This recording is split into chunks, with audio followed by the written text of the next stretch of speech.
2024 was not only a good year for video games, but for me, was a year where I played many amazing titles for the first time. To celebrate and share my thoughts on these games, here are my top 10 games I played for the first time in 2024. First, quick, runner-ups! The Bag of Milk duology of games was, well, interesting. But they're short visual novels, and the sequel game is quite the step up. Two quite fascinating games with just the right horror element to scare even those brave enough to sleep with the lights off. Shortly after playing Bag of Milk, I kept the short visual novel train going by trying out q.u.q? I don't actually know how to pronounce the name. The plot is far too bizarre to explain with words, but I hope the visuals and the music composed by Image44 is enough to catch your interest. Web fishing is an awesome game. There's not much to it. It's Animal Crossing but just fishing, and you get to meet new people while doing silly activities. Beginner's Guide was a wonderfully charming game I had the pleasure to play thanks to my friend gifting it to me on Steam. Thank you, Pigeon. A short narrative experience. As gamers, we explore a side of game development we've never really considered before. I highly recommend you try this game yourself. Unicorn Overlord just barely made the list. I've tried tactical RPGs such as Fire Emblem Awakening, but I've never got too hooked until Unicorn Overlord. Its visual presentation and unique gameplay elements were just enough for me to quickly get hooked, but sadly this game is just really long. And even though I'm only halfway through the game, I have close to 50 hours and it doesn't seem like the gameplay is going to change or evolve at all. Again, it's worth a look, and it only barely made it off the top 10.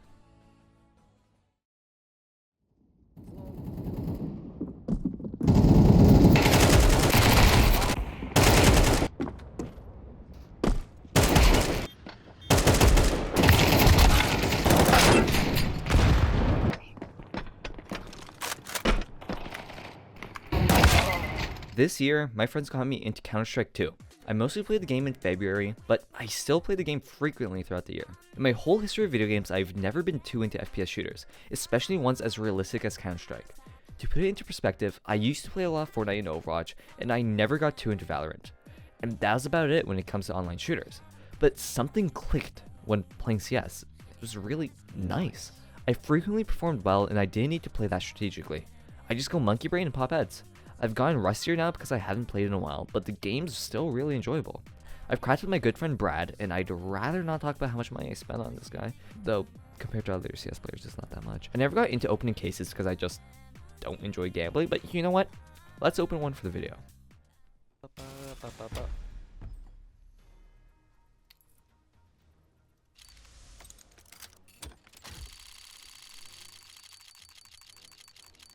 Knife? Are you kidding me? This has to be the worst one. Want to kick back, relax, and grow some crops? Do you want to relish in the moment as you watch your crops grow and make money? Oh, but what's this? 10 essays due tonight? How are you ever going to get any work done if you're farming? Well, that's where Rusty's Retirement comes in. Rusty's Retirement sits at the bottom of your screen as you get through your hard work. You can also keep playing Rusty's Retirement as you watch YouTube videos, play other games, or for late night therapeutic talks with your friends. Because of the idle game nature of Rusty's Retirement, I found myself enjoying the fact that I could just keep the game running in the back as I wait for my plants to grow, or save up enough money to buy new things. Watching my farm grow bigger and bigger and seeing more and more robots add to the busyness found on the farm is not only satisfying, but even becomes motivation for me to get off my own ass and get some of my own work done. This actually wasn't the first time I've played Nier Automata. I played it when it was ported to Nintendo Switch and had a pretty good time with it, but I got hardlocked in a boss battle pretty far into the game, and my only option was to restart my playthrough. Because of that, a few years later I decided to just get the game on Steam. I modded the game to look a lot better on PC and had a much better time. I actually knew what I was doing because of my prior experiences, and because of that, I was able to appreciate and focus more on the gameplay than just the story. Speaking of the story, I don't think it's that good. Overall, I enjoyed the story and the heights of the narrative were pretty high, but honestly, it wasn't as compelling to me, and I mostly just focused on the exploration, combat, and achievements. The multiple endings and differing perspective approach that the game attempted to have was quite interesting. Overall, I would describe the game as an artistic game. You could tell that many gameplay elements were sacrificed for the game's artistic approach, making the gameplay quite unfair in a few parts, but I believe that was better for the game. Nier Automata stands as a very unique game compared to others, and this is ultimately what makes the game successful.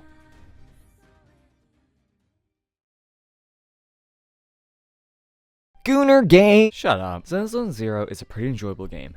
Is it a massive open world game? No. Is it a massive turn-based RPG with plentiful amount of stories, areas, and quests? No! In Hover's library of games, ZZZ looks smaller, cheaper, and is much simpler in comparison with its older siblings. But that's exactly what it's supposed to be, and Hoverse knew that. Rather than being a massive game, ZZZ is more of an arcade game. It gets straight to the action for short bursts of level-based gameplay. It's not for people who want to spend hours exploring an open world, or for those who want to lose themselves in the narrative. ZZZ's world is linear. Its story is short. It's for those who want to play a simple gacha game where they can just enjoy fighting enemies and building their characters for an hour or two. People like me. The story is simple, and it's just there to expand the colorful cast of characters. Does the over-animation of the game mean that the game's animation is automatically super good or super bad? No, but it's part of the personality of the game, and it reflects its characteristics. Fast, over the top, and simple. Am I going to defend the Gunnar allegations? No, I mean, let's be real. But I think it's important to look at other aspects of the characters. They all have wonderfully crafted designs, and their personalities ooze with charm. On top of that, they have unique and fun skill sets that can match any player's taste and preferred gameplay. And that is my defense of Zenless Zone Zero.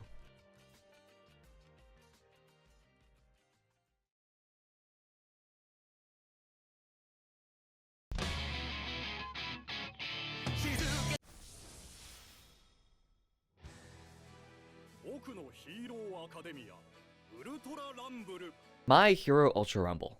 My Hero Rumble Ultra. My Ultra Hero Rumble. Hero My Ultra Rumble. My Hero Ultra Rumble is a game I became obsessed with around the latter end of the year. My friend introduced me to the game and we were playing it for hours every day. The balancing of the characters is ass. The movement and controls are ass. But it's also just a really fun game that you need to give a try. I mean, it's free. Being a battle royale game, it can already be hard enough to get a win. With that in addition of the complaints I mentioned before, it's almost impossible to get a win if you don't know what you're doing or playing the optimal characters. But it just makes getting a victory ever more satisfying. The cast of characters are all unique, and makes finding your favorite character to play and also learning characters that you don't play often really fun. Oh, how do you get characters, you ask? Yeah, a gacha. This might be one of the game's biggest crimes. Having a cast of characters with horrible balancing, only obtainable through a gacha mechanic, might be one of the worst creations known to man. If you don't have Hawks, and let's be real, you won't because of the gacha odds, you're already going to be at a disadvantage. At the time I was playing, Hawks was the new character and he was terribly broken, making him nigh impossible to go up against and almost made me quit multiple times. But when you don't have a Hawks in your lobby, it can be a really fun game, and an especially fun game to play with friends. Compared to other multiplayer games that are much more polished and high quality, My Hero Ultra Rumble looks like a cheaper and clunkier counterpart, but even that is quite refreshing in the sea of mediocre AAA games. The To the Moon series has to be one of my favorite video game series of all time. The first game is undoubtedly a perfect indie game. The second game, Finding Paradise, has one of the best video game OSTs I've ever heard alongside a unique plot I've never seen done before. And the third game, while the black sheep of the series, has cool ideas and fits into the narrative of the games. The first two games seemed to set up that this was going to become an ongoing series, but Imposter Factory suddenly tore these notions down, and now the end was in sight. This was definitely disappointing. The narrative of going through dying people's memories to unravel their life mysteries and grant them their life wish was an idea I really think could have been greatly expanded and explored. But you know what? I can't complain. What we do have is more than enough. Just the To the Moon Beach episode is the first part of the series' conclusion, seeming to be the good ending, while the upcoming last-minute RPG will explore a bad ending.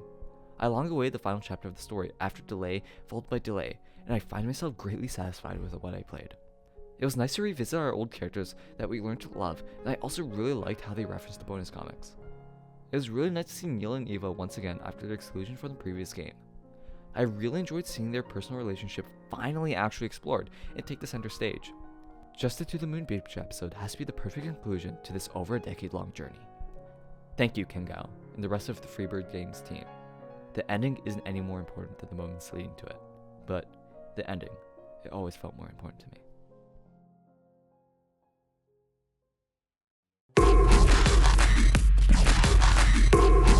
Another of the best that indie games have to offer, Lisa the Painful is proof that video games are a powerful medium for storytelling. One of my favorite video games of all time, it tells the miserable journey of a broken man. There's nothing about this game that I can say that others haven't already. A mix of a dark story, difficult combat, unfair gameplay, unique music, a fucked up cast of characters, and some of the funniest humor makes Lisa the Painful one of the best of all time. Taking place in the land of Olathe, where all women have seemingly disappeared, we play as Brad Armstrong, running away from his past through strong drugs and protecting his adopted daughter, the last woman on Earth. When she gets kidnapped by the dangerous men of the ravaged world, to what extent will Brad go to save her? I played this game originally in 2022, But now that I've matured a little over the years, I was able to appreciate the game even more as I hunted for achievements and played through Lisa the Joyful DLC. The cast of characters has to be some of the most lovable in gaming, and every joke had me laughing out loud on multiple occasions. The story is dark and personal, and it's a great example of how video games can take advantage of their unique qualities as a medium to tell a compelling story. I really have nothing else to say about this game. Please, play this game for yourself. Way back in 2020, yes, 2020 was 5 years ago now, I was watching a lot of Twitch while locked up in quarantine. One stream I really enjoyed watching was q.u.q, a small streamer who disappeared and quit streaming within only a few months. One game she was playing quite a lot during this time was AAAAH the Somnium Files. I recall joining only a few of these streams and enjoying the contents of the game, but I never actually followed along with the story. A year or two later, I picked up the game for myself and planned to play it with my friends.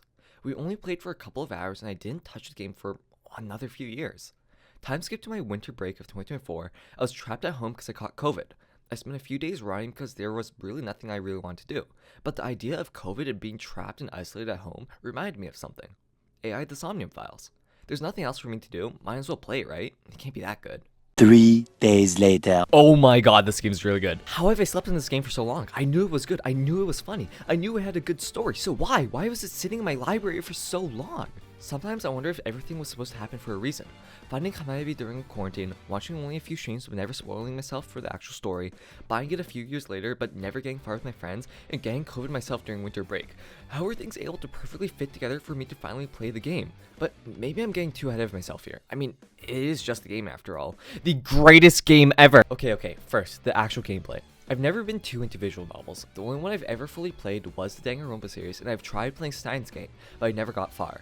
The inclusion of point-and-click controls where you could click on basically anything on screen, followed by multiple choices, definitely helped make the game more interesting. The dream segments of the game are also really fun, where the absurdism that are dreams makes these segments widely amusing, and the multiple choices you can make gently add a layer of strategy. Do you want to take actions that make logical sense, or is it the right course of action to play into the wackiness that is Somnium? I'm getting a little too ahead of myself. Somnium stuff, what am I even talking about? In AAAAH the Somnium Files, we play as Date, a special police officer with an AI for an eyeball. What makes this game unique compared to other detective stories is that we have the ability to go into people's dreams to find clues relating to the mysteries of the case of the Cyclops killer. There's a serial killer going around Tokyo killing people and leaving behind a gaping left eye socket. Who is the new Cyclops killer? How does this relate to the original Cyclops killer 6 years ago? Does this have anything to do with our missing memories also from 6 years ago? How are all the victims related? Who is Iris? Who is Oda? What's the detective's name? Supporting the many mysteries of the game, the story branches into multiple timelines, each with answers as well as their own handful of mysteries. This game is also really funny. There's too many good jokes to astound, but its absurd and random nature is part of the game's identity and charm. This was genuinely one of the greatest things I've ever experienced in my life.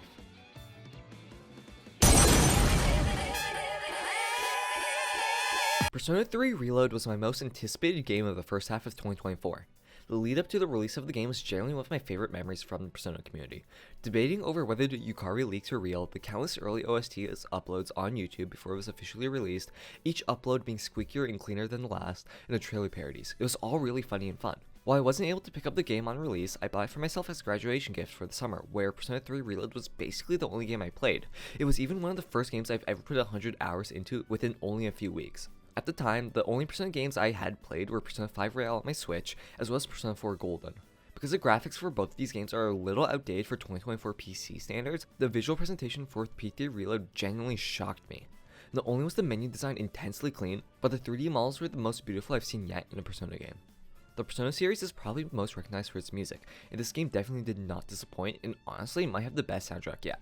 My only gripe with the game is honestly the story. I was a little disappointed. Don't get me wrong, it's still really good and I was always excited to see what came next, but I think the fans hyped it way too much. The Persona community had basically agreed that P4 had the best characters, P5 had the best gameplay, and P3 had the best story. Because of this, I went to expecting the narrative greater than the likes of P5 and P4, but it honestly wasn't. The story was basically nothing. Nothing was going on until the end of the game where the stakes were finally made. Before that, nothing would happen until the end of each month, where we would battle a boss and get like a little bit of narrative content where a small mystery would be revealed. The story was definitely satisfying, but I don't believe that it deserves the praise of having the best story of all Persona games, where you basically just get edged until the very end. Yes, the mature topic of death was really interesting, and I do believe that it had one of the most emotional endings in a video game, but it definitely doesn't have the best story of all Persona games. The narrative is definitely a thing of its time, and don't get me wrong, I still enjoyed it very much. It just wasn't what I expected. Then we have episode Aegis. I hate it. I hate it so much. The narrative is once again literally nothing, where the story content literally doesn't happen until the last 2 hours of the game, content which you can only experience after going through the same hallways and fighting the same enemies for 20 hours. I personally really did enjoy Tartarus in the main game, but here in the Abyss of Time, it felt like there's no reward for the time you spent. There's only a few locations to look forward to at the start of the game, and they just get repeated for the rest. Same with the enemies. The enemies are just constantly recycled with no new bosses outside of the final few at the end of the game. Episode Aegis can be simplified like this. Go through 20 hours of slop to get rewarded with 2 hours of new content and development. I really do like Persona 3, so let's get back to what I liked about the game. We're just going to pretend that Episode Aegis never existed. The characters are all wonderful. They each have bold and unique personalities and make meeting someone new a wonderful event. I especially like the social links. With it being the first time social links were introduced, they can be quite simple compared to future social links, but I think this game was the first time I've ever actually enjoyed pursuing this aspect of the gameplay in the series. I was not only interested in learning each social link's personalities, but with this game's story tackling the themes of death, many interesting topics were discussed. Going back to the music of the game, they all exude such a large range of emotion. The tense determination of battle in It's Going Down, the quiet but also liveliness of the night in The Color Your Night, and I still do believe that Memories of You is still the best crit score I've ever heard, the hopefulness and hopelessness that memories can bring us. For each fault that I have with the game, I find double the things I adore. If you like hunting achievements like I do, I'm happy to say that Persona 3 Reload might be the perfect game for you. Perfecting the game is hard and takes work, but it leaves you greatly satisfied, as they won't kill you, only taking a little bit of strategizing. Now, close your eyes. It's time for the obvious number 1 placement.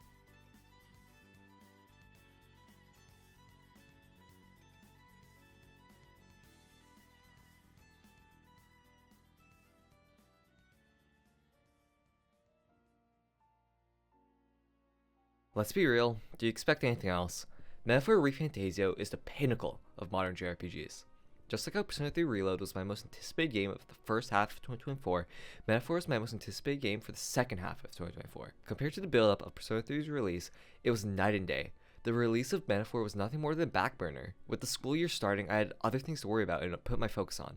It wasn't until December where I was reminded of Metaphor's release and I watched the price tag every day, waiting for a sale. When the inevitable winter sale began, I swiftly picked up the game, and from that day forward, my obsession began. I've honestly never been interested in high fantasy settings, but Metaphor's systems, races, and cultures were just unique enough to hook me in.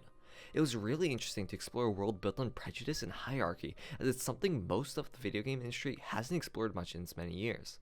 Continuing with the themes of the game, the exploration of fantasy was one aspect that really piqued my interest. As an artist myself, a narrative exploring the powers of fiction and how it correlates to our lives and the world itself was new to see, and I hope it's further explored in other facets of media. The combat was fun and a really nice spin on Personas, but I just kind of think the formation system was a little bit too lackluster, as once you realize that you should just keep your party in the backline the whole time unless you need to deal physical damage, it just kind of becomes a component that you forgot about. I also kind of found the last chapter of the game went on for way too long, where they just keep baiting you into thinking that the final battle was going to happen like 10 times. But I've really got nothing else to say about the game. The story and the world were incredibly well written. All the characters were likable. The combat was unique and an interesting spin on what we were already familiar with. The art direction was superb and the music was just awesome. A game truly deserving of all its highly positive reviews. There really isn't much else to say. Metaphor ReFantazio is simply just brilliant. And well, that's my ranking of all the games I played for the first time in 2024. It is kind of weird this coming out in the middle of February, but that's just kind of because Metaphor took a long time to play. I hope you guys kind of enjoyed this. I tried put a lot of work into editing, though it may kind of have become a little lazy at some parts, but I tried to kind of make it unique and nice. My hero Ultra Rumble, my Ultra Hero Rumble. I hero my Rumble Trouble. My Trumble Rumble Bumble Bumble. My Rumble Dumble Bimble Bumble Bumble. My hero Ultra Bumble Bumble Rumble Bumble.